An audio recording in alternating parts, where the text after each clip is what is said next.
Welcome to the Getting Real with Hilary show, where ordinary heroes tell extraordinary stories during unique and never been heard before conversations with your host, Hilary Arno Burns. Hilary's unique listening and way of asking questions results in conversations that aren't usually talked about, so you can create the life that you really want but are afraid you can't really have. We are demonstrating the greatness in the human spirit and creating a world where we all reclaim our birthright of joy, happiness, purpose, and passion. Now, here's your host, Hilary Arno Burns. Welcome to the Getting Real with Hilary show, and today we have a very special guest. We have the author of I'm Fine, Really, and I'm sure you all can relate to that. Darla Nelson has been married to her husband for 38 years, and together they have built a life filled with love, faith, and family. She is a speaker. I'm reading the back of the book. That's why it was in the way. Okay. She is a speaker, coach, and proud mother of 3 married children and grandmother to 5. Darla has a heart for helping others. Her deep faith and personal experiences have inspired her to write her first book, I'm Fine, Really? So welcome to the studio, Darla Nelson. Thank you. Thank you so much. I have a story where I was supposed to be like volunteering in this room once, and the guy that was leading the session wouldn't let me in the room, and I was like, why not? I'm fine. And I'm fine. He kept saying, no, you're not. And I was like, no, I'm fine. I'm fine. So finally, we were going back and forth. Finally, he goes, well, tell your face. I love that. You know what I like when you did the introduction, because a lot of people, they read it and they think it's one person talking. So they think it's like, I'm fine, really. But it's really 2 people talking. It's like you saying to me, I'm fine. And I'm like, really, Hilary? Yeah. Right. Well, this guy was telling me I wasn't. And I had no idea. I had no idea that I wasn't. I was fine. Like, what's your problem? He wanted a smile on your face, I guess. Yeah. No, it didn't. I was mad. And then he told me, it was this thing about getting off it. And I was like, I don't know how to do that. And he goes, well, you just get off it and get off it and get off it and get off it until you start laughing. And so finally I started smiling because it was so ridiculous. And I'll always remember him because I thought I was fine. That's a good point. A lot of people think they're fine, or at least they tell themselves they are. But they don't know, you know what, if you've so my thing when I was little was not that, I was told don't be upset. So if I would say I was upset, well, you're too sensitive, you're too this. So then I learned to be fine. And I didn't even know I was. No, I really didn't know I wasn't. I'm fine. Like, what is your problem? So I think some people don't know because they've practiced it. It's a learned behavior to say you're fine. Yes. You don't want to be a complainer. You don't want to be this. Right. I was a people-pleasing, pleasant phony. I like that. I like your description of yourself. Yeah, that's why I started Getting Real with Hilary, because I wanted to be real. Good for you. Well, what a perfect book. And it took something. But what a perfect book then, right? Yeah. Yeah, I have 3 of my own, and it's all about learning not to fix myself. And that it wasn't all my fault. You know what I mean? It wasn't my fault, but I could also be responsible. So anyway, but let's talk about enough about me. Enough about you. But I love that you understood that it was important also to embrace who you were, even because none of us are perfect. We never will be. Right. And learning to embrace who we truly are and then make changes that are necessary if need be, right? Because what's perfect? Oh gosh. I mean, only Jesus. Would we know if we fell over? Right. I mean, that's the thing. Perfectionism, or for me, was getting it right. Well, what's right? There's no book of right.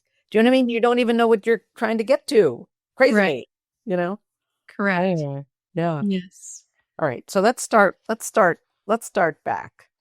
Where did you grow up? Where did you grow up? And yeah. I know I that. grew up in Southern California. So I grew up in a town called Cypress, California, and had a great life growing up. Wonderful parents. Yeah, I had a wonderful life. I have a brother and a sister. My brother died when I was young. I talk about him in the book. I was actually a young mom when he passed away, but he was originally diagnosed. He had brain tumors, and he originally got those when I was 16. So it was kind of an interesting, very interesting time of life for me as well. And he was older? Yes, he's 8 years younger, Oh, or 8. 8 years older than I am. Okay, so he was 24. Wow. Yes. So he died at 31 years old. Mm. So I was a newly married young mom when he passed away. It was a difficult time for sure. Yeah. And when didn't your dad pass away soon after that? Or no, your grandmother? When? No, my dad, but interestingly enough, my dad died. It was 20 years later, but it was 20 years and the same exact week of my brother passing, but 20 years later.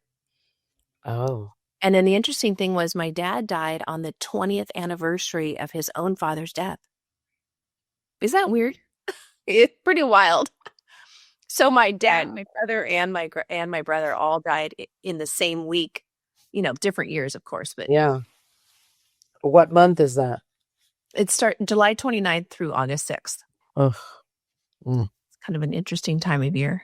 Yeah. Oh, sorry. Wow. Okay. Did your brother have a family and stuff? Yes, he was married. He had 2 little kids. They were 7 and 9 years old when he passed away. And so, yeah, it was really a difficult time for them to be fatherless. And do you see them still? Yes. Now they're, let's see, they're like 39, and I think they're turning 39 and 41. Wow.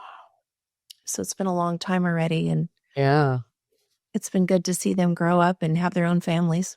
Yeah. Oh, wow. Okay. All right. So you grew up, and then did you go, I'm assuming you went to college. What did you? You know what? I got married super young. I got married. I was 18 when I got married. And then I was 19 a week later. So let's just say I was 19. Yeah, 19. Okay. 19, for sure. And I did not go to college right away. Okay. My husband and I, we moved up to Northern California. My husband's a builder. So we moved up here and we started building framing. We had our own business, framing business. And we framed a lot of homes, and we built homes for many years together. This is, I think, our 10th house that we're in now. We built and sold homes. And now we did something really crazy. We bought an 85-year-old home back in 2016. And I will tell you, it is, of all the homes I built, this 85-year-old one is my favorite. It's probably one of the smaller ones we had. It's small. It's not that big. 1,600 square feet maybe. But it's unique. It's old. It's got so much character. And then my husband and I remodeled the whole thing. So that was fun. We did that in 20 and 21. Oh, during COVID. During COVID. Or is that where you are now? Yes. Oh. So one of the first things we did was we remodeled, this is my office. We remodeled my office, a bedroom, and a bathroom so that we could live in it while we demolished the rest of the house. And it was crazy. I'd sit in here and work and have clients, and I could hear, all the banging going on out in the living room and the kitchen when they were remodeling everything. But it was a fun time because my husband's a builder, so we did most of it ourselves. And I personally removed like all the lath and plaster. I removed the flooring. I really enjoy doing that kind of stuff. It's really fun. Wow. It's hard work, total hard work. I mean, how do you do it? Do you have a thing to take it off? Well, depending on what you're doing. I had this special tool because we had old hardwood flooring that we needed to remove. And so you just, and I have videos of me removing all the hardwood flooring. And then those months though, I had so many headaches because our house was just full of dust. And so I don't know if you know what lath and plaster is, but I would go bang, bang, bang, bang, bang, and then remove all the lath and plaster, and there'd just be dust flying everywhere. I was not fine, I promise you. Were you wearing a mask or something? Oh, yes, Oh, absolutely. okay. We were wearing masks. It was also mask time, so you're everywhere. Right. But it was it was difficult to live in it, but it was fulfilling because every night my husband and I, we'd work during the day, at our jobs, and then he'd come home and we'd start remodeling, and we'd work till 10, 11 o'clock at night, and we'd fall in bed just literally exhausted. But it was a good time. It was to see the progress of all the things that we did and to know. So what was your regular job? Well, I'm a life coach, so I would see clients right here in my office while my husband was gone at his job, and then we would do our remodeling at night. So you were a life coach back then. Okay. So let's go back. You got married, you moved to Northern California, you framed homes. When did you start being a life coach? Well, first of all, as a financial advisor, I was a financial advisor in the financial industry for 14 years. Oh. I had originally sold life insurance and annuities and all the things. And then I got my series 6 and 63 and 65 and all the different licensing, did all that. So that was my quote unquote college. It was a lot of work. And then I went through the down economy. That's in my book too. I don't know if you read that part yet, but went through the part of 2008, 2010 when the economy crashed. California was greatly affected, and we had built this beautiful home, and we had to leave it behind. We short sailed it, and it was a really hard time because my clients were all losing money, and I was too. And it was kind of weird. I was not fine, I promise. Yeah. But I put that mask on. So wait, I read the whole book, but then we had to postpone. So that's why I'm like, let me refresh. That was in the 2008 to 2010 period of time. Okay. Yes. And then we left that house in like 2010, towards the end of 2010. So that was when you weren't fine. You were not fine. My health, very stressed out. That's when I refer in the book to how I would stand in the shower and this left side would be like numb. And I had headaches constantly all the time. And I went to the doctor and I had all the tests. And at one point they told me they thought that I had rheumatoid arthritis. And I remember just thinking, no, I don't want to have that, but it was like, because my grandmother on my father's side had died when I think she was like 64 years old when she passed away, which is so young, right? And so she had died from complications of arthritis. And so when someone's telling you that now maybe you have it, I was like, oh my gosh, no. And I remember my grandmother was on so much medication. And so then there became all these side effects to that. Right. So when the doctor told me that they thought that I might have that, I remember I handed the prescription, the little paper, right back to the doctor. And I said, there's a time and place for medication, I know, and yet I'm not ready for that right now.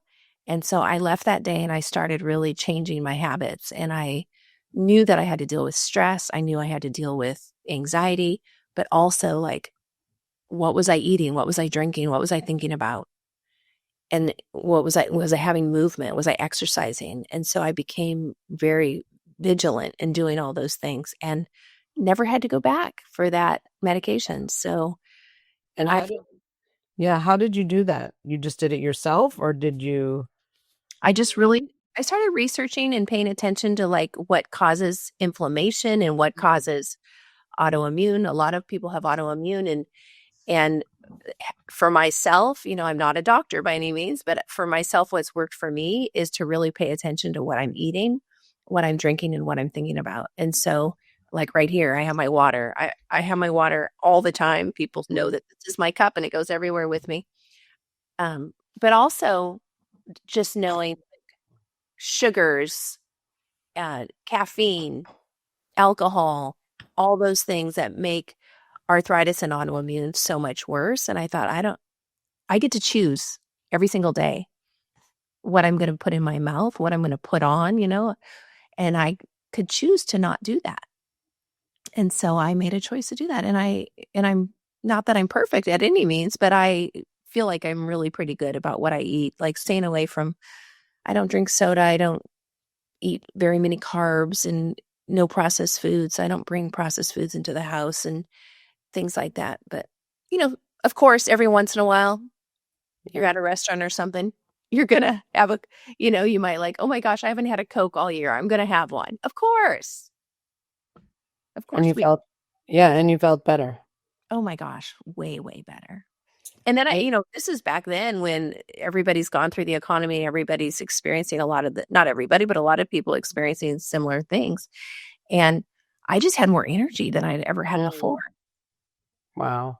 And the pain went away. Yeah. And I started exercising and going to the gym. And back then I don't know if you ever heard of Beachbody. I was a Beachbody coach. I forget what years that was. Oh. And I did it mostly for myself because back in 2017, I remember just exercising a lot and promoting wellness. And that is kind of what evolved into me becoming a life coach, because at first I was just promoting exercise, but then I really started to see how the mind affects every single area of our life. And that became my focus.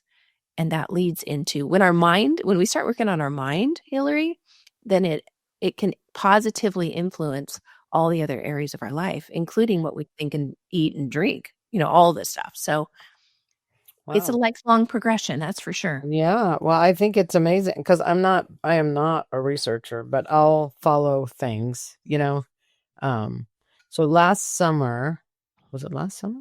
Yeah, I did this detox where we took out caffeine, alcohol, sugar, grains, and dairy. And no, maybe it might have been a year and a half ago. I don't even know. Yeah, it was a year and a half. And then this time there's this program on Mind Valley called Wild Fit. And I just started it because someone said it was good, you know what I mean? And then, so first you take out sugar and it's like almost the same things, caffeine, alcohol, processed foods. What are the other ones? Grain, anything. Basically it's protein, vegetables, water. You can have oil, a little bit of seeds and nuts. And that's it. And it's my 9th week. So good for you. And share with me, in all transparency, share with me how you are feeling. Yeah, I feel, well, it's an interesting program because it deals a lot with the psychology of it. Mm-hmm. And so the first 2 weeks you're supposed to eat, like for me, it was chocolate chip cookies, which I hadn't eaten because I'd been on that other thing. I really hadn't been eating them, but it was like, all right, he's telling me to eat them. I better eat them. So, some these I call them orgasmic donuts that they sell down, in town. So I had donuts and then you're supposed to notice how you feel. Mm-hmm. I like this. What I saw was that I was the happiest when I had driven to get them. And they were in my car. I was so happy because I was like, okay, how am I going to get them? It was a few towns up, and I went and got them, and I was so happy. After I ate them, I felt like I was sick. Like I literally felt like I was sick. And I also saw, not that this isn't about me again, but the coffee, when I took out the sugared almond milk, the sweetened almond milk, when I went to unsweetened, I didn't like it as much. So it really wasn't the caffeine. It was the sugar. The sugar that you were craving every day. That it was the sweetness of the coffee. Yeah. And we had these magnesium chews and, he taught us to look at full of sugar. And it was, I was shocked to see, I thought I was sugar free. Do you know what I mean? So even the magnesium chews had sugar in them. Yeah. And these ginger chews that made your stomach full of sugar. Yeah. Wow. I need to have to connect with this guy. What? You'll have to connect me with him. I'd like to meet him. Yeah. Oh yeah. It's very interesting. And so, I'm just always willing to try it. Like you were saying, I have father, mother, sister, brother have had cancer and 2 brother-in-laws now. And my mom has dementia. Her mother had dementia, so I'm like, I'm doing whatever I can do to not get that stuff. Good for you, because cancers love sugar. Mm-hmm. And even dementia and Alzheimer's, I've done studies on, once again, I'm not a doctor, but I've done studies on aspartame and the aspartame, which is the sweet and lows, the the fake sugars that are in all the foods, right? Like people think, well, it's okay. I'm drinking Diet Coke. Oh, Well, do you know what's in Diet Coke, right? And there's actually studies that have been done that a lot of people that are now experiencing Alzheimer's ingest a lot of aspartame, and it's actually one of the side effects. And so it's really important to pay attention to what we're eating, drinking, and thinking. what's the one that's supposed to be natural? It's a natural, I don't know if it's stevia, or is there another one that's supposed to be natural? Stevia is one of the ones that they mentioned. Yes. There was this vitamin powder that I got from one of the companies that I do stuff with. And after I gave up sugar and I tried it, I was like, too sweet. And I looked, and one of those artificial ones was in there, and they were like, oh, well, it's natural. But I just stopped it because I said, you know what? I don't want the sweet. It's very interesting when you stop sugar, how you're so sensitive to. Have you just tried honey? Just use honey. Yeah, no, that's not on the list right now. There's nothing on. Oh, you can't use honey. Okay. Not right now. No, we're in spring. It's this whole thing. We're in spring, and in spring, it's a seasonal thing, you know. Oh, I love it. Get it back. We're not even having fruit right now, so we're going to get it back. But right now, unless you've lost all your weight and you're healthy, you don't get it back yet. So I haven't quite lost all mine, but it's interesting. You know, I would love. Are you journaling, like, to pay attention to how you're feeling? Because I can almost guarantee you that you're going to feel so much less inflammation in your body. Yeah. This is a plug. I'm putting a plug out there for this guy that I don't even know, because, it's so true. I think back again to my grandmother, and I wrote a little bit about her in my book, is like my dear old grandma. She would come to visit us from the Midwest. And I don't know if you remember those Samsonite suitcases. They were like small one that women would use for their makeup. Except my grandma didn't have any makeup in hers. Hers was just full of medications. Oh, I thought you were going to say candy. No, it was full of medications because, we take this medication, which causes that side effects. Right. Yeah, all the things. It was crazy. And to think that she passed away so young. Right. How could have her life been different? And so back to my story, like when that doctor mentioned to me that I might have arthritis, that's what I remembered. And I remember thinking, oh gosh, no, like I don't want to be a part of that. And so I just had to make a decision that I was going to be in charge of my health. And it's worked for me. But think of, and who knows if you even had it, but think of all the people who just say okay and start taking the medication. I know. That's what makes me sad. But there are people who they're in that camp and they'll take whatever the doctor says. I'm not, I got in trouble for it when my kids were young, but yeah, thank goodness that you were, maybe your grandmother's little suitcase, that vision. And it made an impression on you. Yeah. It did, because I was young. I was like, I think I was only like 10 years old when she passed away. So I, had those memories of what that looked like. She was a sweet lady. They came to spend the winters with us because they lived in the Midwest. So they would come to California. I don't think they came every winter, but my memories, they came a lot. And they would spend, a month or two with us. And just to see how she wasn't feeling and feeling good, and what a bummer. And you think with all those medications, she should have been feeling better. No, she wasn't. No, they don't help. They don't make you feel better. I don't know what they're supposed to be doing. I know that they help some people, and I'm glad for that. I'm glad for the people that do get help, because there's some people out there that have horrible illnesses, and thank goodness for medications. Certain ones. But for me, in my choice in my life, that's what I chose to do. So okay. All right. So you felt better. You were exercising. You were a Beachbody coach. And then what happens? Then once the economy crashed and I was having all that stress and knowing that my mindset was very much influencing how I felt, I started realizing, you know what? I'm not the only one. There's a lot of people out in the world. And so after my dad passed away, I started this transformation of health, but also the transformation of what I wanted to be as far as a career. And I remember during the down economy, I would sit in my office sometimes, Hilary, and I would cry because I was thinking, I'm not even happy doing this. So why am I doing this? And my Mine was the husband, financial planning stuff still. yes. I worked for a really great company, World Financial Group, which is part of Transamerica. But I did that for a long time. Fortunately, I could work out of my home a lot of that time. And I have the best husband, and he's super supportive. And so he was like, you know what? You're not happy in that. You need to go figure out what that is for you. And so I did. I started just kind of gradually moving over towards health coaching. So I started out as a health coach, and then I went back and got all these different certifications for life coaching through the Health Coach Institute. And just, I loved it. I loved the fact that I could help people. And so then fast forward, I've been doing that for several years, and I just felt moved to write a book. And so, yeah, I kind of put off my book a little bit. I started writing a little bit in like 22. And then I went to a conference that I spoke at. It was at the Los Angeles Convention Center. And it was right after 21, right? So that we've come off COVID, and now we're in 22, and I had to pay to speak. And so You had to pay to speak? yeah, it was called the Best You Expo.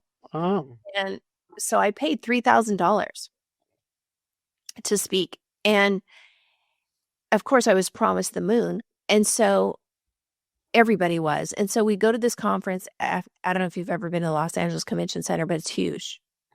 And so we go in there, and, I'm expecting like 200 to 300 people in my audience, and I'm going to speak twice because that's what I've been told. There's going to be like 200 to 300 people in your audience.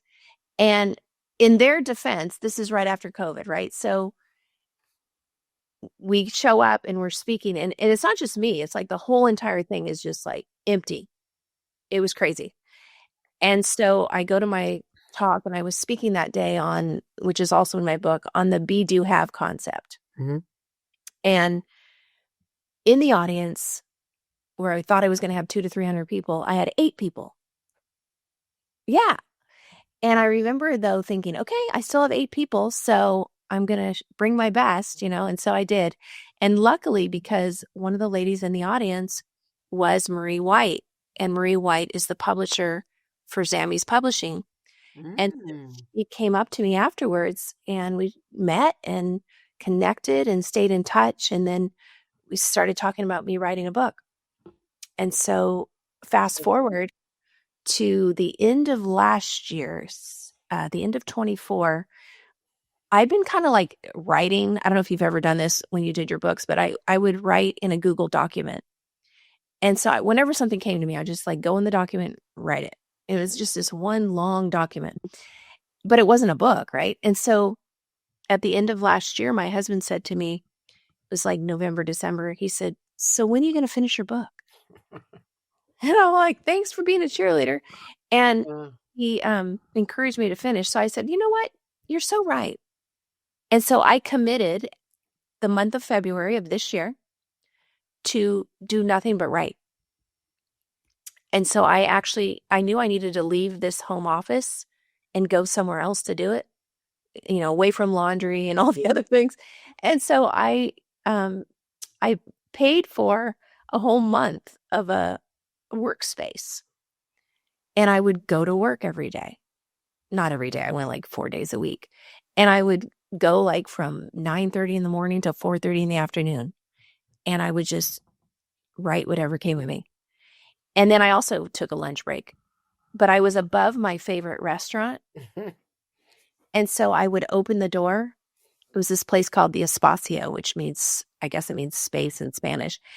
And I was above this restaurant. And so I would hear all the joy that was happening down below. Everybody's eating and laughing and all the things, but it didn't bother me. It was like a joyful place to write. And then sometimes I'd go down there and have lunch with a friend and come back and work some more.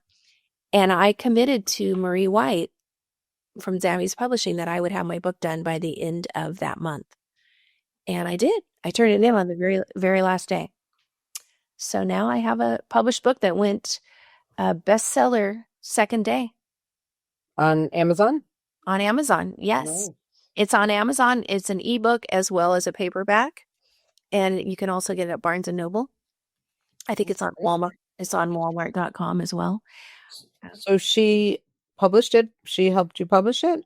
She published it. She did it all Oh, for me. wow. And that was amazing to be able to work with her and to know that we had connected and that she knew my work because she had heard me speak back in 2022. Now, I don't know if this is a personal question, but did you have to pay her to publish it, or Yeah. is it like a package thing where you paid? We had a package, and then you get the cover and all that. She helped me. She had someone that helped me with the, with the title, with the graphics. Yeah. Actually, the front title, if you look on the inside, somewhere in here, it says that the cover concept was done by Darla Nelson. So that's my daughter-in-law. My daughter-in-law designed the front, and then I submitted it, and then somebody like finalized it and everything. Oh yeah, cover concept. Isn't that cool? Yeah, that's my daughter-in-law. Wow. No, because when I did I had to do it all and figure it all out myself. I didn't know what I was doing with the first book. It took me 7 years to rewrite the whole thing. So yeah, so I can only imagine how much easier it would be working with someone who knows what they're doing. I highly recommend, because I also knew it's with anything in life. We can learn how to do anything, but it's going to take time. And I knew I needed to get my book out into the world. And so by hiring her to do it and knowing that she was going to do all the nitty gritty detail back, her team of people, right? I had to do a lot. I mean, they would send me requests. I need you to do this or whatever and fix that or change it, whatever. And so I did all that, but I learned so much in the process. But also I didn't have to figure like how to get it on Amazon. Yeah. All that stuff. They did it all for me. It was amazing. It was the best money I ever spent. And so then to know too that they helped promote, like they directed me to different media companies. I mean, I met you because of Ascot Media. Right. And that's because of Marie White, because she connected me with them. So it's all about life connections. Yeah. Wasn't that my card that you pulled earlier today? It was about community. And mine was humility. Let me find yours. I thought it was about connection. Companionship. Well, it all goes together. Yeah. It's all about who we meet. Yeah. Wow. That's great. I mean, yeah. I mean, I learned the hard way and it took a long time, but each of my books was done a little differently. But yeah, if you're writing a book, I think if you can connect with someone who knows what they're doing, it makes it a lot easier. I mean, with my first one, I didn't know, like, how do you format it? I had no idea. I was asking people, no one knew what I was talking about. And then one random person, I don't know who it was. I was in a breakout room on Zoom. And they gave me a name of someone and I used him and I've referred people to him. He's in Australia someplace, never met him. And that was Son Does It.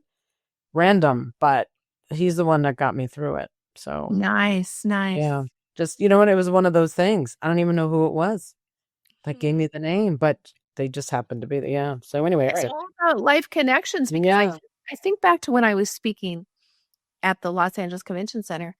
And it's all about mindset too. I could have been really discouraged and thought, where are the other 190 some people? Right. Or I don't believe those. I don't believe in buts. I believe in looking at the ands. Like it was because I started to focus on the 8 that were there. It's amazing. It made a difference. Yeah. All right. On that note, we have to take our commercial break. Can you believe it? We're halfway through. Wow. And then we'll be right back with more to the story. All right. See you in a minute.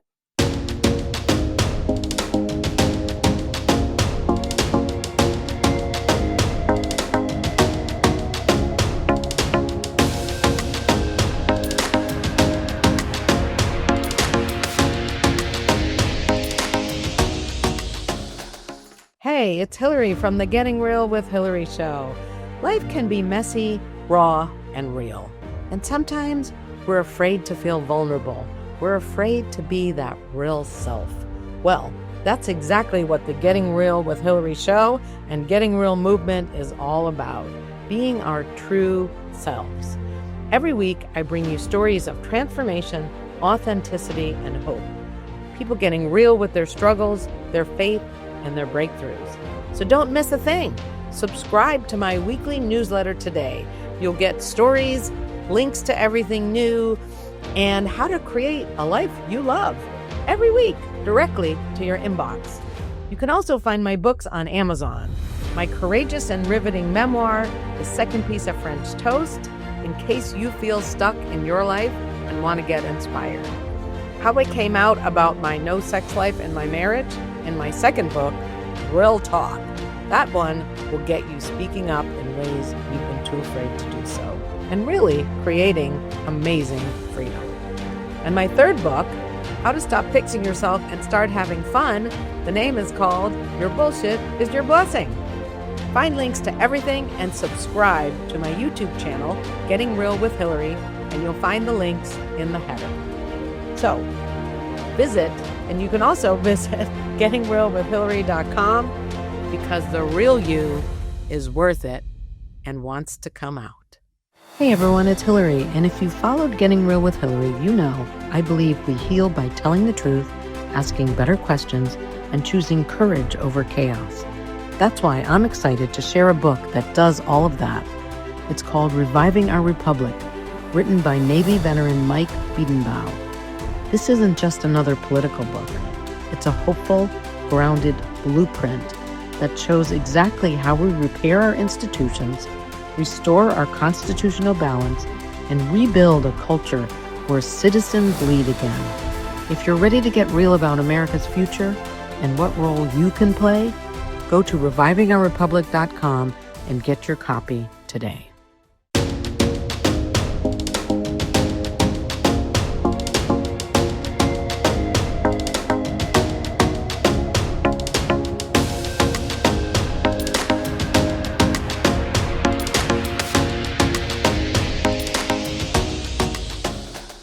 Hey. Hello. Hi. Thank you so much. All right. So that really is an incredible story that one of the 8 was Marie, right? And Yes. so It was there, all meant to be. great lesson. Yeah. It's a great lesson for people. Because I used to focus on who didn't show up instead of who did. Yeah. Yeah. All right. So what happened? So that was your book.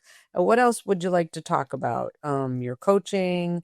I know there's so much in the book, and I wish, I read it before our original date, and so nothing is coming to mind, I'm sure, if I looked at my things. But what would you like to talk about? Well, I think it's just really important for people to understand that we often, even as a society, whether it's women or I talk about the few wise men that I get to work with as well, we often hide behind a mask.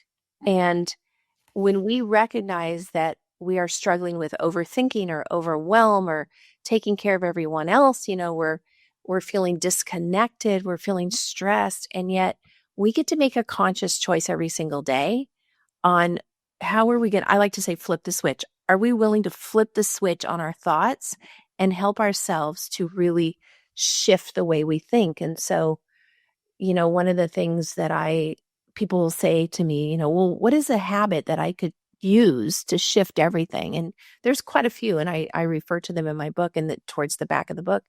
But the one habit that I know a lot of people, even my clients that I see, and I see my clients either for 12-week programs or 6-month programs, because it's really a time of complete transformation, and it's a beautiful experience, is to breathe, to learn to breathe. Like it's something we actually have to learn. And so we don't have to close our eyes here on while we're being recorded. Yeah, we can.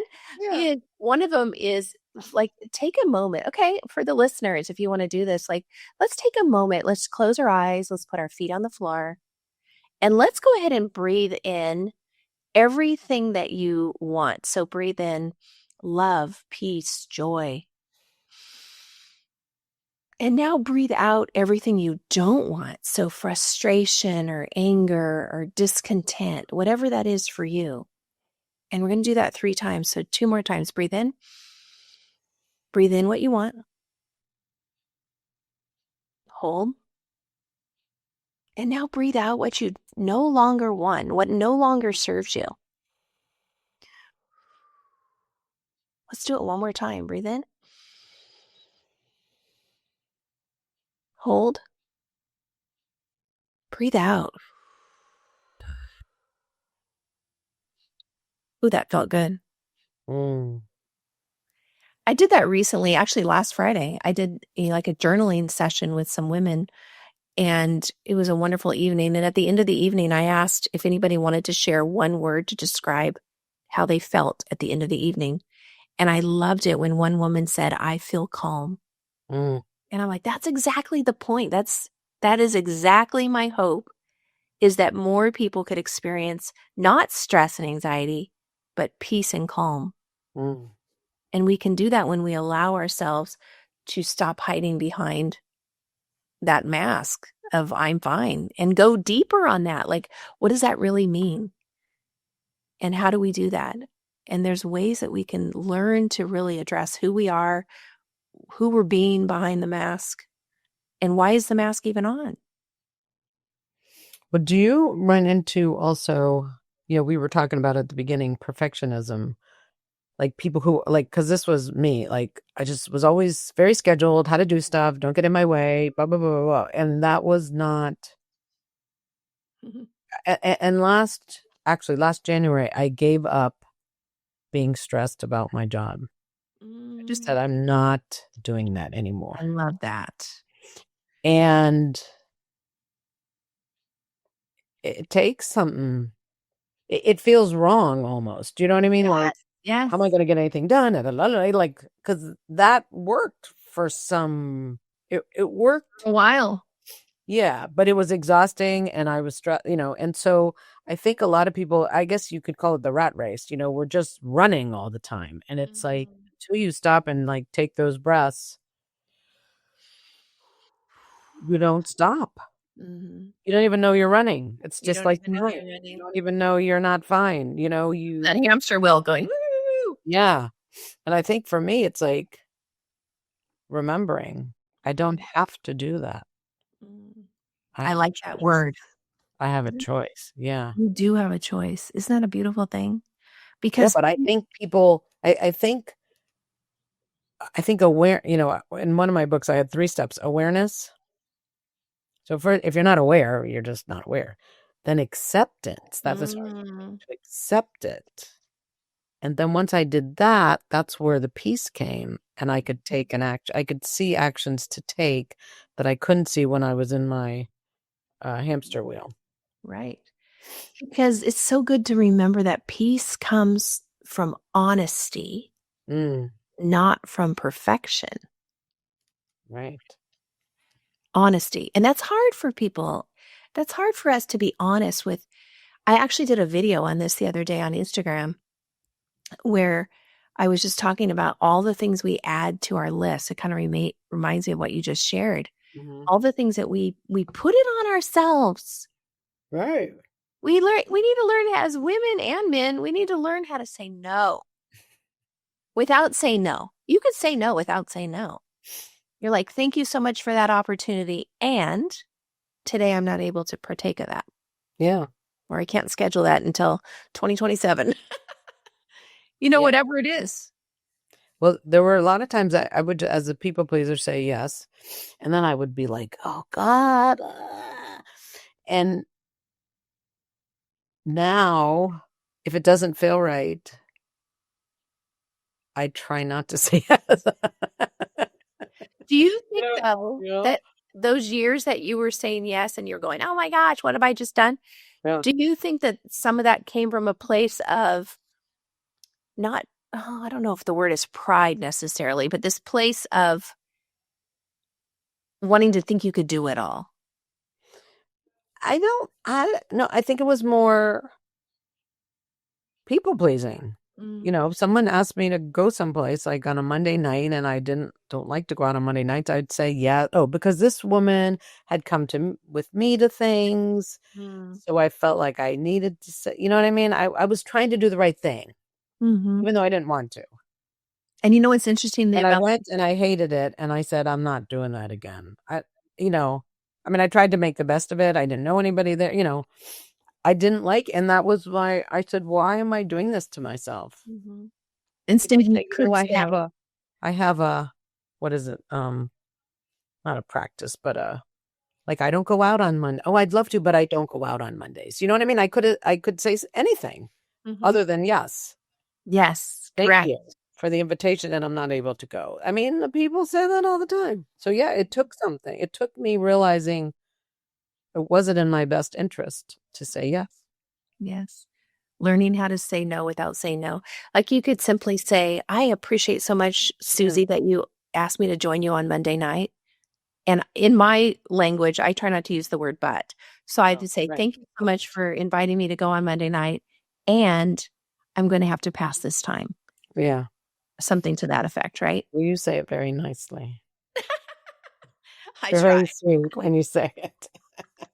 I don't want to go. I remember listening to Tim Ferriss, who was, a big, and he would ask people, how do you say no? His thing was always that he got too many emails, and he didn't know how to say no. So people would be teaching him that, which is so funny, right? Yes, we all need to be taught.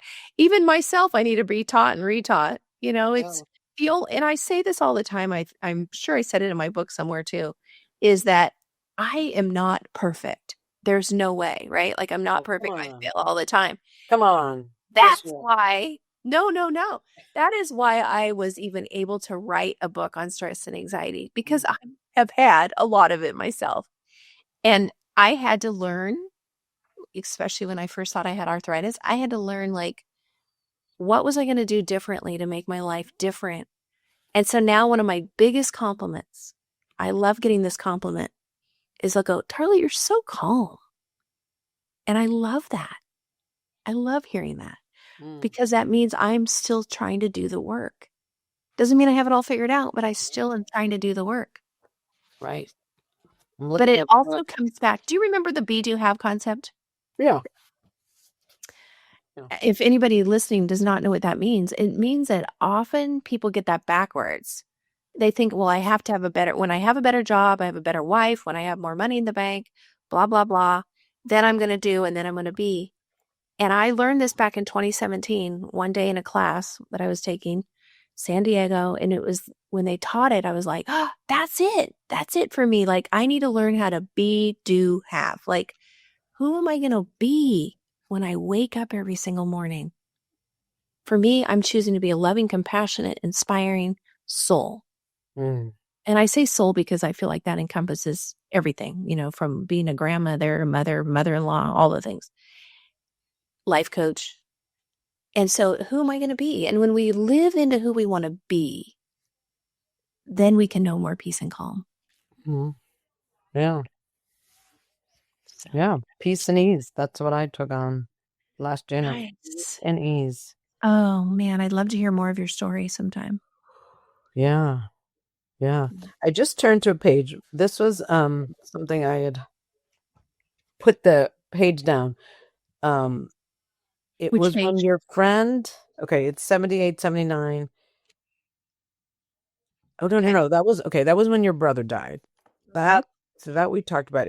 I think it was when you were upset with your friend. No. Okay. Never mind. See, next time I can't read the book so early because it just goes out. And I love when I'm in the book, I'm with it, but then it just forgets, which is scary since my mom has dementia. But anyway, yeah, the book is great. Trust me. I just, Thank you so much. And when you emailed me you were traveling or somewhere, and you said that you were reading it while you were traveling, and I was like, oh, that meant so much to my heart to know that you were reading my book. And of course, yeah. Yes. No, I love to read the books. It's just my problem is there's so much going on that then I have to do it right before, or it gets all confused. Like I'm like, was that her story? Was that someone else's story? So I apologize for that. Just being real. I apologize for that. Really? Oh, good. Yeah. Good. Yeah. So, but I did read it and I loved it. but then I forgot. Okay. So anyway, we'll just let that one go. I'm not going to make myself wrong for that. No. What we have, like, I don't know, 6 minutes left. What would you like to leave people with? Like, how can they reach you? I know, I'm sure well, I have a question before we go there. How did you get your clients? I know a lot of people start their coaching businesses and it's hard to get clients. How did you become so successful? It seems like so easily in my mind. Oh, easily. No. No, let's take that word out of the vocabulary. No, it has not been easy. Okay. I will say, though, it's taken consistency. So back in 2020, I'll speed this up since we don't have much time, I had a business coach at the end of 2019. And then in 2020, everything closes and crashes and all the things. And so I quickly I had a 21-day challenge that I ran online, and I did that for 9 months of 2020. And so because of that, I could now connect with people all over the world. And so I had a lot of clients on the East Coast because one would refer them to the next. And it was great.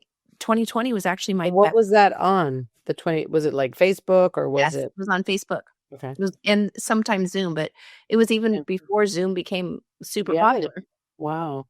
So I just did in Facebook groups, and I would show up every day for 21 days. I'd show up at 8:00 and we would do a 30-minute I would do a 30-minute live, and people are watching me, and I'm just like reading their comments, and stuff. And then from there, that was only a $47 challenge, and they could upgrade. They could buy a $27 ebook, or they could order. They could pay extra $67, and they could have a 30-minute group coaching call as a group for the whole group.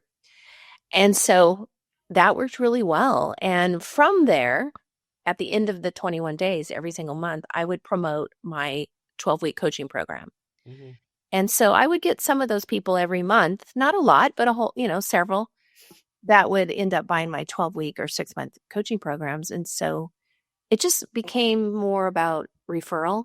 And you never know. I mean, this is kind of crazy. Here we are in 2025, and I have a client right now that lives in Rome, Italy, and lives in Vatican City. And I met her back in 2017. Long story short, she's on social media, but she kept getting my emails that I send out twice a week. So if anybody's listening and they want to go to my website, go to CoachDarlaNelson.com.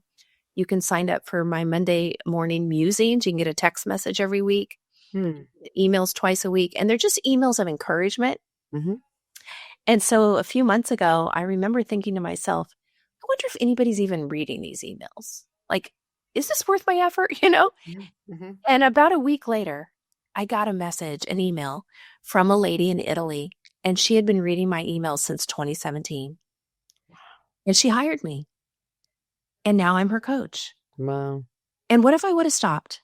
Right. Like, I don't know where that connection's going to go. I don't know if maybe, she'll refer me to other people. I hope she will. And yet we just don't know who's watching. Right. And social media, I do 3 videos a week and, all the consistency things.